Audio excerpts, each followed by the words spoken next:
The next speaker, Sarah Whiting, is an architect, a critic, and an academic. Originally from Chicago, Sarah is now the Dean of the Rice School of Architecture in Houston, Texas. She's also in practice with her partner Ron Whitty in WW Architects. Sarah's going to talk today about the object, the crisis of the object. The talk is called I Object. Please welcome Sarah Whiting.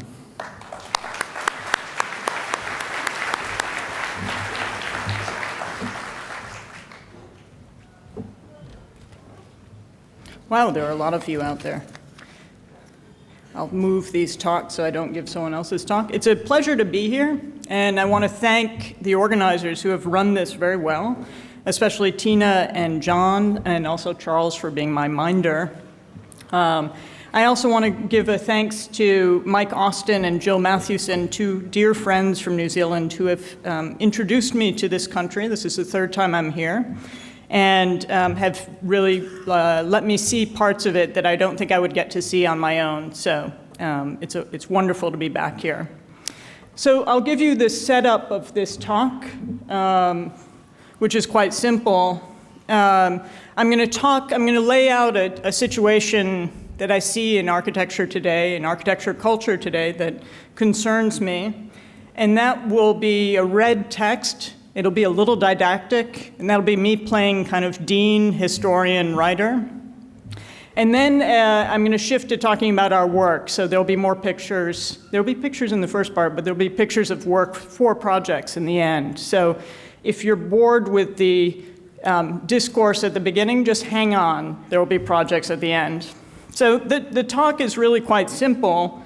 I've been intrigued by a strange consensus that seems to be blanketing not just architectural discourse, but general thinking about architecture, which is the consensus is that the object is bad. Now, this is slightly different from the crisis of the object, which has been a refrain of modernity really since the Enlightenment. Rather than a crisis, we seem to have on our hands right now more a shunning of the object. So a second strain of consensus is similarly, oh, you've just all gone black. That's great, it makes it less distracting. So a second strain of consensus is similarly within our discourse, but also part of a more general tendency, and that's the shunning of theory. Now, typically, I'm not a big crisis person. Anxiety, crises, apocalypses, all this. We have plenty of these themes fueling the morning news. And I don't think we really need to look to the negative to fuel our architectural ambitions. At the same time, one shouldn't ignore consensus. And so when one starts to find consensus over points like these, it interests me, piques my interest, let's say. So are they linked, these two themes? I think they are, and I'd like to posit a tweak or a response to them, which I'm calling engaged autonomy, that I think might be able to help deflect the destructive effects of both of these tendencies.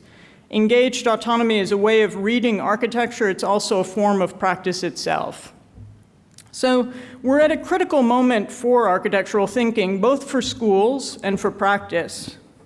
Or maybe I'm just projecting that because I'm in both, but I'm here, and so you have to listen to it. So it's either an exhilarating moment or a moment when architecture risks losing its relevance as a cultural enterprise and becomes purely a service industry. So it's all up to all of us to ensure the former. About a year ago, the American architecture magazine Architect ran an editorial by Ned Kramer, who's an alumnus of the school I'm at Rice, I might add, that caught my attention. After acknowledging that he had never been an ace student, perhaps I shouldn't be so quick to announce proudly that he's a Rice alumnus, Kramer proclaimed that he, quote, has never been big on theory, and then went on to delight in the conclusion that he drew upon surveying the contemporary architectural scene. Social relevance, sustainability, and building performance, he noted, have supplanted theory in the hearts, minds, and rhetoric of our leading practitioners and academics. Now, I find Kramer's conclusion troubling, but while I don't share his glee, I can't really say that he's wrong. And I wonder, as we find ourselves in this moment of transition, why it is that seemingly across the board, There indeed appears to be a distinct refusal to theorize certain important trends that are happening in architecture right now. In this short presentation, I'd like to first look more closely at this contemporary rhetoric and practice of responsibility, and second, why it is that responsibility seems obliged to shed theory. So even before the economic crash, a rhetoric of responsibility began to manifest itself through a critique of what was termed starchitecture, as you can see here in this poster for a panel discussion which was sponsored in 2007 by the Lincoln Institute for Land Policy and the Forum for Urban Design. By 2010, with the downturn fully dominating everyone's thinking, Newsweek magazine proclaimed the death of starchitecture with an article that contrasted the end of extravagance with a, quote, subtler new aesthetic that shifts values from, can you top this, toward more efficient, functional buildings. One point that caught my eye in that Newsweek article was the particular aim that it took at the singular building. Quoting Ricky Burdett, director of the Cities program at the London School of Economics, the article stated that, quote, with the blurring of the boundaries among disciplines, you're recognizing that you don't solve the problem with an object building. Everything belongs to context in the city. This theme of targeting the object building again appeared when Michael Kimmelman took over the position of architecture critic at the New York Times. Now, I note this is a position I've always coveted since I was 13 years old, so I might be a little not really objective here, but Kimmelman has deliberately avoided writing about singular buildings, quote, repoliticizing his beat by focusing on housing, projects, urban planning, and the street.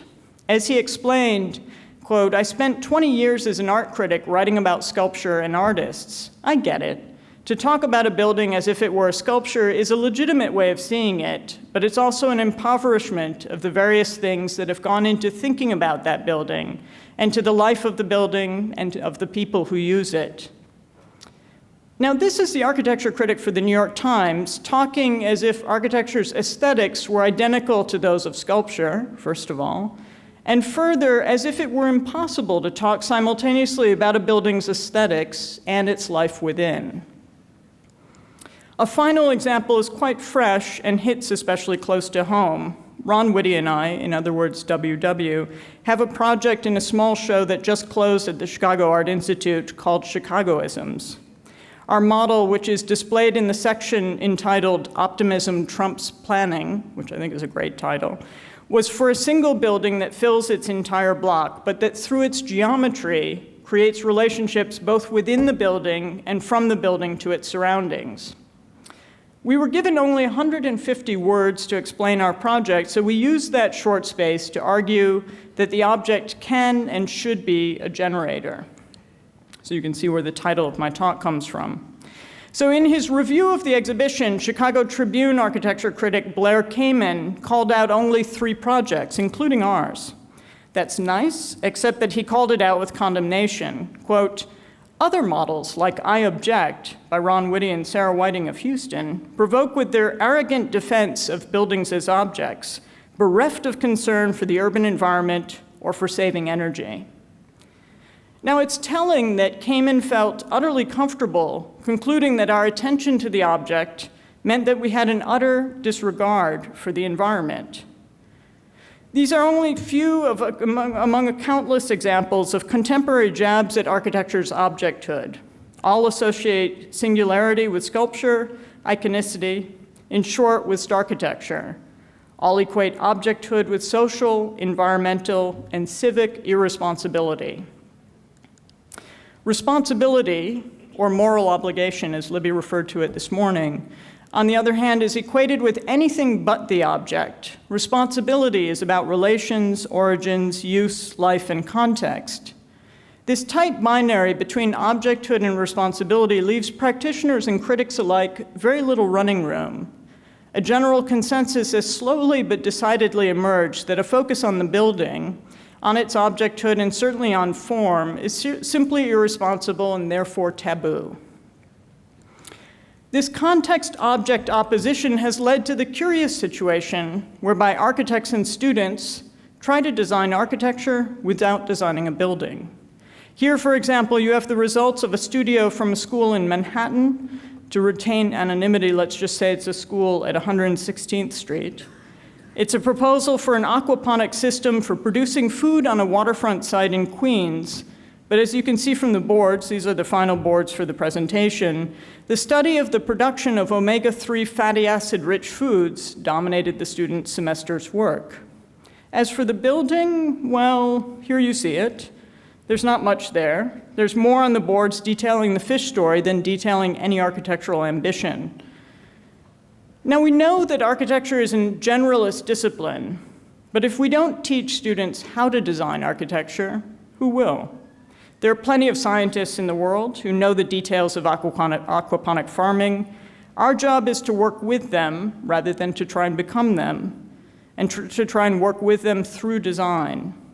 Sure, we do need to be able to communicate with other specialties, but it's imperative that we keep design at the center of our enterprise. Advocating for design doesn't mean that architects turn into service providers. Actually, I'll keep that one on. It's sad to even have to point that out. Already in 1947, Laszlo Moholy-Nagy declared that designing is not a profession, but an attitude of resourcefulness and inventiveness.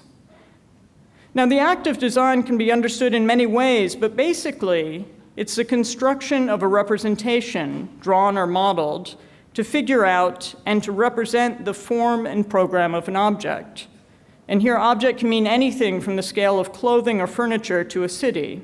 Note Rod's reference to urban form this morning as form of an urban object.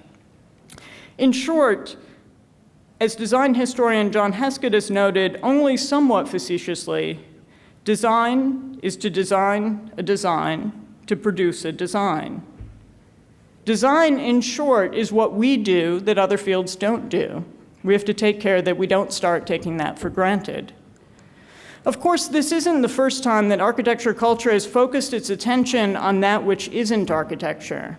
Architects are good at reading at how it is that the non-architectural affects the architectural. It's even critical that they do so. In 1964, MoMA exhibited Bernard Rudofsky's Architecture Without Architects, which was also published as a book that year, which documented examples of vernacular or communal architecture, architecture produced not by specialists, but by the spontaneous and continuing activity of people with a common heritage. Rudofsky's exhibition and book focused on the durability of certain vernacular types. Ironically, upon the 40th anniversary of the exhibition, criticism was levied that he focused too much upon the aesthetics of these projects and didn't adequately acknowledge the complex socioeconomic phenomena that underlay these communal forms. So if there's a key difference between the approaches of the 60s and today, it's that these other complex phenomena now do entirely dominate aesthetic considerations, for the aesthetic, like objecthood, is condemned to the realm of irresponsibility. At the same time, it's important to remember that objecthood has had its own history, its champions and its opponents within our disciplinary lineage.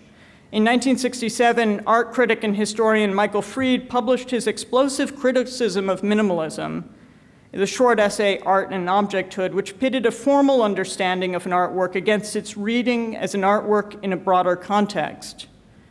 A second important dialectic in the essay pitched the artwork itself against the experience, the theatricality of viewing the work. Fried favored the objecthood side of the spectrum, condemning the minimalist for letting the theatricality of viewing the work overwhelm the work itself. Now, the impact of Fried's critique was greater than he or anyone else had anticipated. He was not, in fact, interested in a simple condemnation of theatricality. His interest lay in the tension between the viewing of the work of art and the artwork's own autonomy. It's imperative, he wrote, that the formalist critic bear in mind at all times that the objectivity he aspires toward can be no more than relative. But the caricature of the reading of his argument, stemming from his own reliance upon the dialectic contrast between art and objecthood, sealed the fate of these seemingly incompatible between the seemingly incompatible objecthood and context.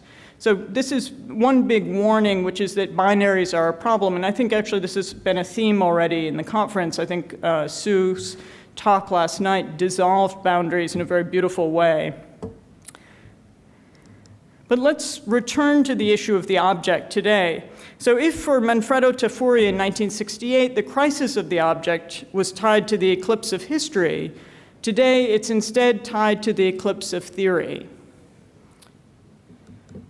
10 years ago, Bob Sommel and I published in Perspecta a short text called Notes Around the Doppler Effect and Other Moods of Modernism. The stronghold of binaries or dialectics, or more specifically, the tendency for the dialectic to create a caricature of a theoretical relationship, was one of the instigators of this text. We were tired at that point of seeing student projects that were remarkably predictable in offering a critique without offering a project as a response to that critique. Now, the critical project can be exemplified by Diller Scafidio's installation, Tourism's Suitcase Studies, which was exhibited at the Walker Art Center in 1991, which exposed the complex relationship between tourism and war as related forms of conquest. But by the time we wrote the Doppler piece, which was 10 years after this particular installation, students were mindlessly mimicking this kind of project, not as research or analysis towards a project or towards a profound observation, but rather as an end in itself, merely exposing situations that compromise architecture to the point of failure, or even celebrating failure as an entire studio in itself. The Doppler effect article then stemmed from two problems that we found in the discipline at that moment. So remember, this is again 10 years ago. One was the stranglehold of the binary, which simplified arguments to the point of caricature, and the other was the displacement of architecture by other fields. Our response was to advocate re-emphasizing architecture as the anchor to interdisciplinarity. Architecture, as we know full well, and I've already said this, is a generalist enterprise, but it's imperative to avoid getting lost in the generalities or to think that the generalities are sufficient, as our job as architects is to approach that generalist landscape synthetically, and the key to that synthesis is design, and most specifically a design project. So we advocated a turn from the merely critical to the projective. That is, we made our call to our colleagues and our students to advance projects. And projects, we should be clear, are not analyses, but propositions. The Doppler piece was misread as advocating post-criticality, or even anti-criticality, being anti-theory, and it's here that I return after a long digression to our contemporary situation, whereby theory seems to have disappeared from our discipline. First things first, Bob and I aren't to blame. Neither of us have used the terms post-critical or post-theory, or has ever advocated an anti-critical stance. What we lamented was a situation whereby criticality was like a scratched LP.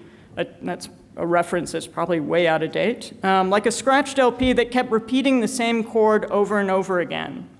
For criticality to operate as a theoretical approach, it needs to pose a critique and then advance beyond it. But it had become stuck in the endless loop of merely posing critique. The fetishization of the critical project, the caricatures that arose from the overemphasis on the binary, and the condemnation of the architectural icon have all worked together to stymie any architectural proposition. But I'd argue that despite the strengths of these forces, we're beginning to see a new kind of architectural production today taking place. In other words, I'm optimistic that despite the critics who are all trying to distance architecture from its objecthood, practice is beginning to pursue means of changing that bias, and it's imperative that we call attention to this moment to take advantage of it. And I'd put Sue's work last night in that category of work that creates clear objects without being, let's say, without promoting problematic icons. Last fall, I moderated a panel of 3 young designers, Bjarke Ingels, Sho Shigematsu, and Dror Ben-Shatrit, and throughout our conversation, the 3 of them moved fluidly across what had been previously distinct areas of interest for architects: ecological and economic responsibility, local inflections despite global necessities, social responsibility, material innovations. All of these are givens for these 3 practitioners. Now, these are 3 architects whom we might too quickly dismiss, putting them in the starchitecture camp, which, remember, is never meant as a compliment. Both Bjarke and Sho are products of OMA, and full disclosure, I'll note that I am as well. And of course, Rem is one of the most targeted starchitects today. But all three demonstrated, and not in a forced way, their commitment to the responsibilities named by Kramer: social relevance, sustainability, and building performance. In short, their architecture and their arguments alike are notable for their immediacy and their accessibility. While all three architects are talented manipulators of form, each presented their work as if it were only about context. And interestingly, while all are extremely intelligent, each presented their work as if it resulted from logical givens, rather than being tied to a theory, agenda, or ambition. So I was very struck by the fact that all three produce work that is most clearly formally based in the most positive of ways, and work that creates objects, and yet all three manage to talk around them as if that weren't the case.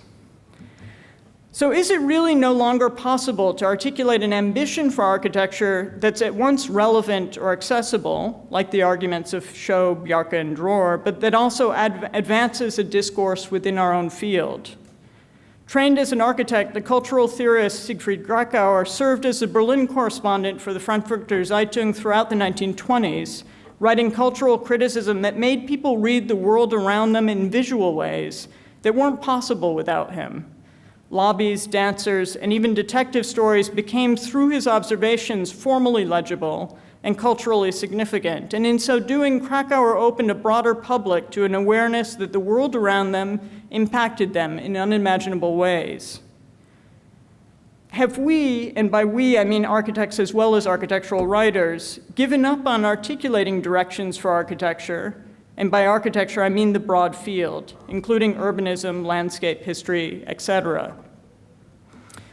Architecture's effects are necessarily tied to its objecthood. Form is tied to program, is tied to organization, is tied to technology, is tied to economics, is tied to politics. In short, is tied to culture writ large. By following the lead of Kramer, Kimmelman, Kamen, and other architectural discourses, essentially cutting off the trunk of the tree upon whose branches we're all perched. In eliminating discussions about form or objecthood, we can no longer speak specifically as to how it is that architecture has a cultural impact. Architecture's interdisciplinary breadth has expanded exponentially over the past 25 years or so. Shifting our ambition to pragmatism essentially undermines that expansion overnight. The judgment of architecture's success can't be reduced to metrics, but has to include the whole context of architecture's effect. Engaging autonomy, reestablishing a common respect for and discourse of the architectural object is not an irresponsible turn inward, but rather the only way for us to further our understanding of our potential impact on that which is beyond architecture. That's how architecture can not only serve the world, but actually make it better, and that's our responsibility.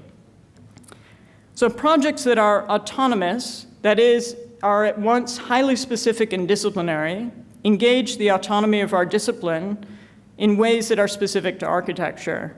And yet these projects are at the same time engaging, that is, they're engaged with their physical context and their social, political, economic, as well as formal, organizational, and programmatic conditions of that context. So here's where I shift. I'm going to start talking about projects, but I'm going to start by talking about my historical work, which is actually the work that I presented the last time I spoke to a conference in New Zealand. It was the historians who invited me first here. So I'm going to talk about my historical work and then shift to our projects in the office. So this is work that I've done, research I've done on the IIT campus in Chicago. So Mies, as we all know, came to IIT in 1937 to found a campus, the Armour Institute.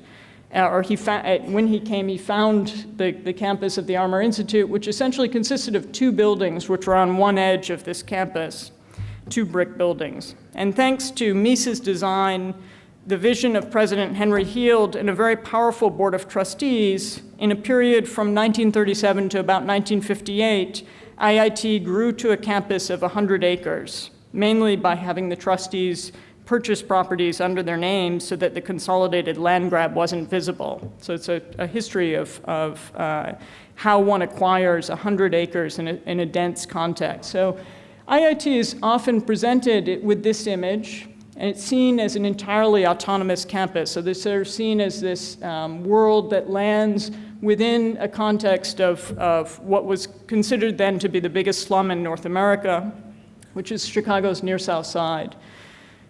So Mies's vision is not a modern urban plan.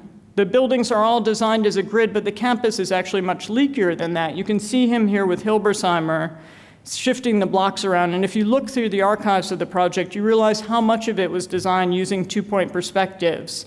Space always leaks out of open courts, drawing you from building to building. So IIT was being formed at this time in the late 30s through the 50s. The other significant project that started about 5 years after Mies began to work on IIT was Michael Reese Hospital, which was planned under the urban umbrella of Reginald Isaacs and the architectural umbrella of Walter Gropius. So the Michael Reese Hospital is up here, IIT is along here, and they joined together with other members of organizations in Chicago to form what was called the Near South Side Plan and the Near South Side Planning Board, which existed between about 1945 and 1960.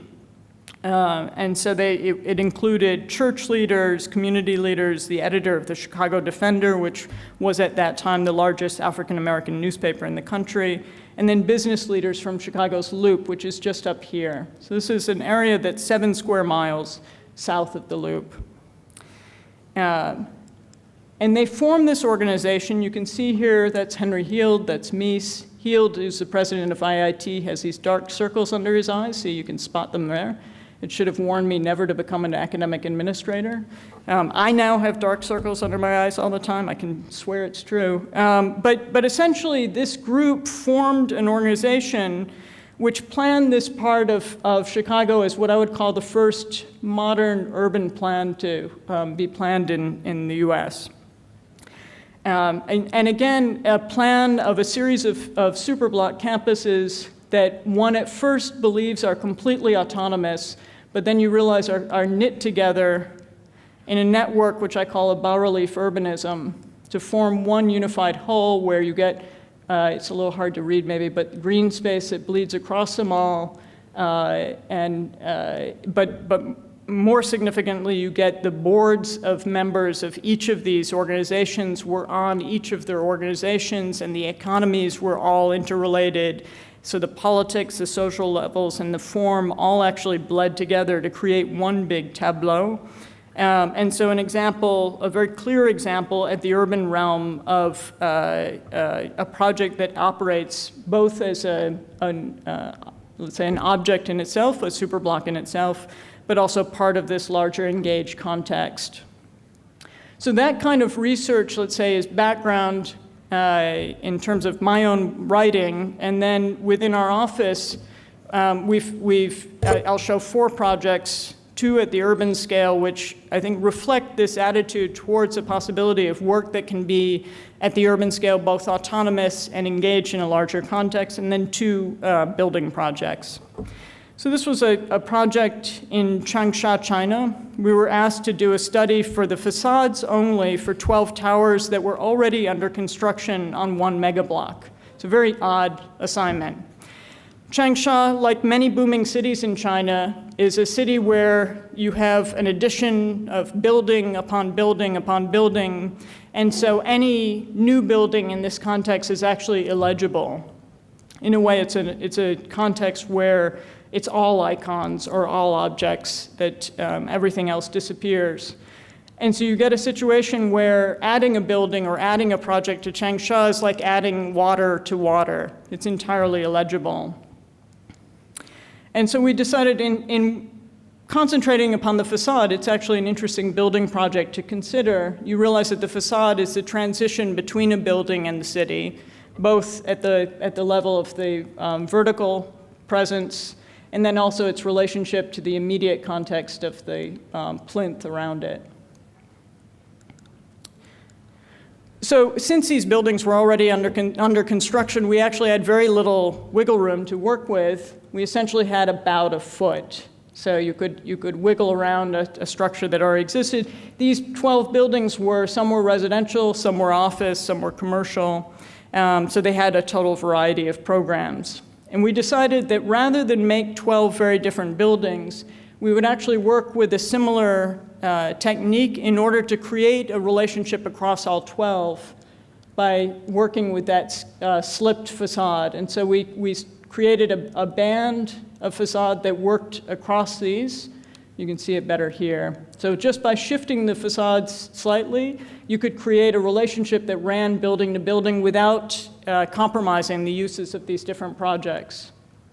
So you can see the whole, so you create then the autonomy of each project, each tower within, but then a context across the entire band. That project wasn't built, like many projects. We all know that.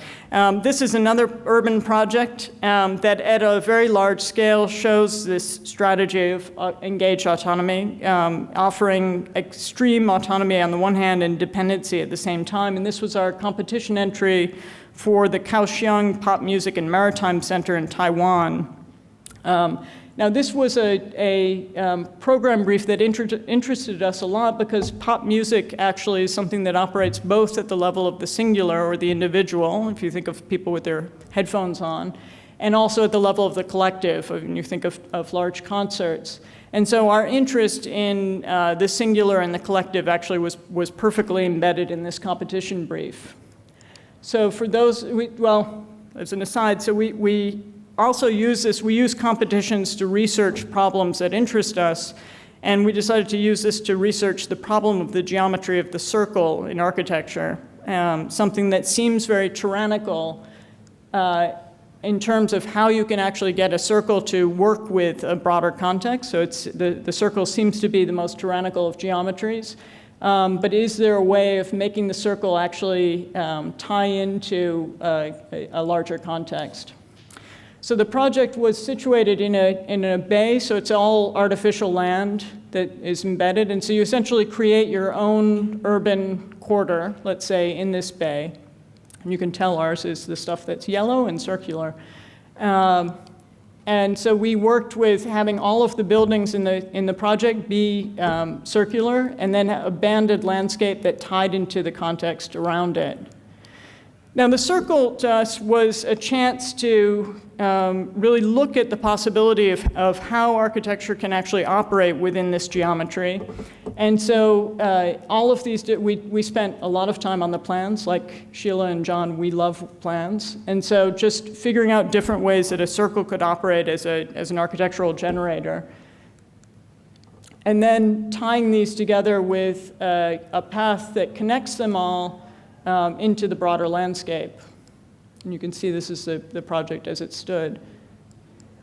Now, we were dissatisfied with the renderings, and clearly the jury was too, because we didn't win this. But we went back to this project afterwards and redrew it, actually realizing that, again, design is a question in part of representation, and redrew it in a way to try and bring that resonance between the context and these singular objects closer together. So we had realized that the yellow was too artificial a way of setting off the context, or setting them off from the context. And so through this additional set of drawings, really tried to bring the possibility of breaking down, again, the binary between the circle and the context around it. And so that was part of a research of how, not just drawing, because I don't think it's a trick of just drawing, but how you realize that architectural materials and its appearance through color and through materials can actually embed it within a context despite geometries that seem to work against it. The final two projects are two buildings, 4 halls. One is a house in Houston. Now, Houston is an incredibly big city. It's the 4th biggest city in the US, pushing against my hometown of Chicago to become 3rd. And it's very, very spread out. But it's slowly taking on a project of internal density, like many cities. I think Auckland is also approaching this problem. So trying to re-densify in its center. Famously, Houston doesn't have zoning. And so it's a city where anything can be built next to anything else, although that's somewhat of an exaggeration because deed restrictions create miniature zoning essentially through development projects. But it's a city where you don't have a lot of control over context or creating specific relationships to context because of that amount of building going on. So this is a house project, and so it's in a context, this is not Houston, this is Somerville, Massachusetts, which is one of the densest little cities in America, but it's a good marker of what density often becomes. It's just an intense building upon a site, and so little room for privacy or engagement. Your neighbors are all on top of one another. So this is the model that densification often leads to. So one response to that intense density and lack of understanding of one's neighbors, let's say, is to turn to the courtyard as a typology, which also works in a climate like Houston. I'll note that despite the fact it's summer here and winter there, it's warmer in Houston right now. But so the courtyard typology was an obvious type to turn to, and we were still kind of hung up on circles. So we decided to do a house that worked with a courtyard that was a circle, but also courtyards, open spaces that could create relationships across a building, that within the building you start to create relationships across rooms, much as you would create relationships among buildings in an urban plan. So there's the plan. Like Sue, I'm always amazed at how big cars are when you look at plans of houses, and you sort of think, good God. So this is the plan, the living room, dining area, kitchen, an outdoor porch that can be opened up into the house, mudroom.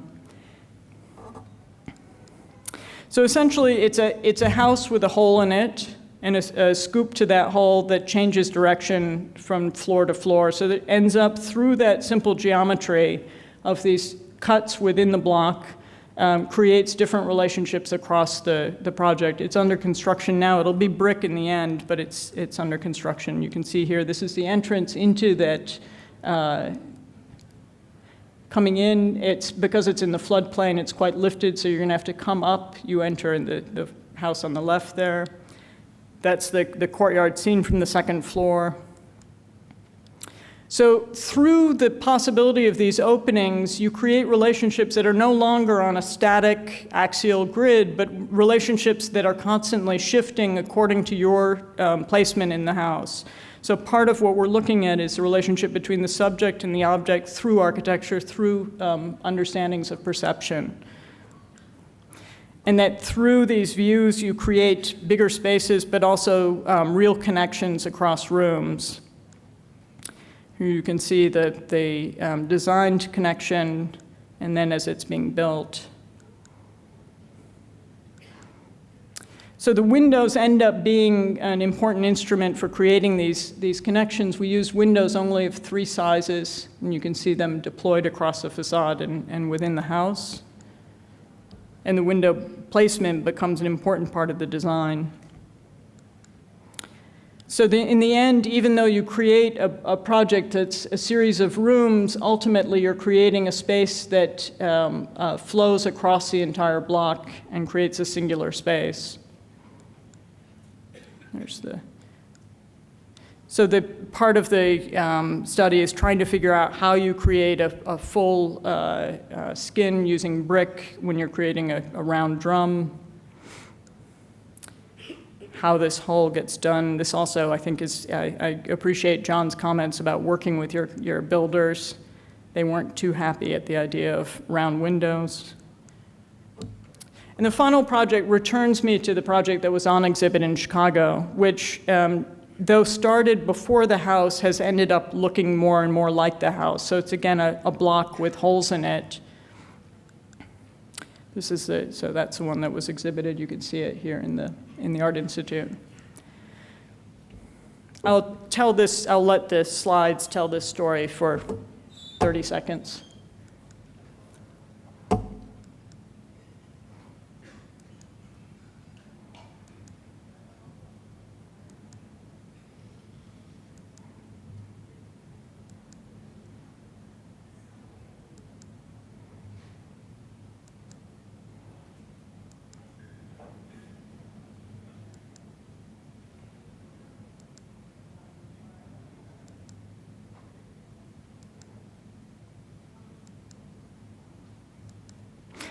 So essentially, this is a project. It's a project for a business center in Changsha, China. And as I noted, that the project has moved sites several times. It went from being a beautiful site, it was supposed to be business tourism, beautiful site among organic tea orchards. So the project was all about creating views and relationships to the outside. As the site moved time and time again, it's moved to an incredibly ugly site, and so we've created an entirely internal building. We were also faced with this challenge of the fact that it was originally a program that was very defined, which included space to stay overnight, space for meetings, and the client said, well, this area is so ugly, no one's going to want to stay overnight, so she took out the hotel aspect. So we were left sort of wondering, well, what the hell is going to go on in this building, in this ugly site? But she was still very enthusiastic to work with us. So we were left after 18 months with a blank slate. The blank slate, we decided, wasn't maybe such a bad thing, so we turned back to geometry and to the cube or to the square, and decided to put our own context into the building, much like we did with the house, again, which came after this. So we introduced 3 holes, so there are 3 holes here, and then 3 slots, which change across the plans. And then you ultimately get a plan which allows for different things to happen, even though we didn't know what they might be. So there's a smaller space, sort of smallish space, square, smaller space, rectangle, medium-sized space, a larger space, and these spaces could be joined across these slots. And so this actually, I think, relates a little bit to Sue's project that had the many pieces going vertically, an idea of you can offer a different kind of flexibility through defined form as opposed to just a shed or an open plan. So that's the plan of one plan of the building. We realized that we had to kind of think of scenarios of how this might be used, and so we actually designed 100 versions of this plan, 100 uses for this plan, which you could see. So to sort of explain to the client that this plan, which seems so defined, could actually be occupied in at least 100 different ways. And so we had 100 plans, our one plan.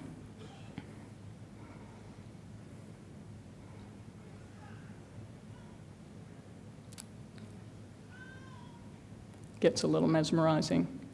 Don't know really how that black triangle works, but that's under discussion in the office.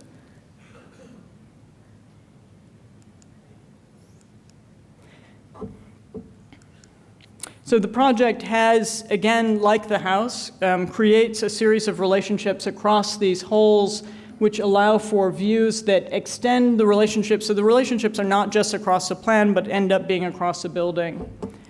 And I'd argue that it's not that dissimilar from the relationships that I argue for in Chicago's Near South Side plan, the possibility of projects working across to other projects. That's the unraveled plan. There you can see into the one of the slots. The facade is all glass, but a reflective glass, with then the slots being opportunities for looking into the project. And ultimately, the voids, which are these three holes that line up, but then the 3 slots which change direction with each of the 3 floors, creates a complexity of that internal system that allows for these views across a building. So ultimately, it becomes a project where the design of the holes, the design of these courtyards and slots is extremely important, especially when you don't have a lot of control or you're not working one-on-one with the builders on site. This is very far away from us. And so we have spent a lot of time just detailing, again, we're working in a land of circles, but detailing how these could work in a way that's as simple and possible to translate. Creating a plan that has a regularity to it despite the seeming complexity of the project. It's actually very simple to build. And you can see there then the 3 superimposed floors with the slots moving across. We'd got some news yesterday. So the site has changed again. At least now apparently it's a beautiful site again, and apparently she's dead set on it. So things will change, but that's the most up-to-date moment of it. Now, I shared this project recently in California, and I was asked by a student what algorithm we used to design the plan of the project, or what mathematical formula we used to make the decision on this plan. We design objects. We work unabashedly with form, program, to create new relations, and foster new relations that further perceptual theories of subject and object relations, as well as social theories of contemporary public sphere theory. But it's through design, not through a mathematical formula, through the specifics of design, that we engage in these larger cultural conversations. And if I leave you with any message today, it's the importance of that kind of contribution, of the specificity of design, the value of the object, and the possibility for the object pushing cultural conventions further and further every day. So I actually am ending, it looks like I'm ending 15 minutes early out of my panic to speak too long, and so I'll take questions if anyone has any. That means I'm done.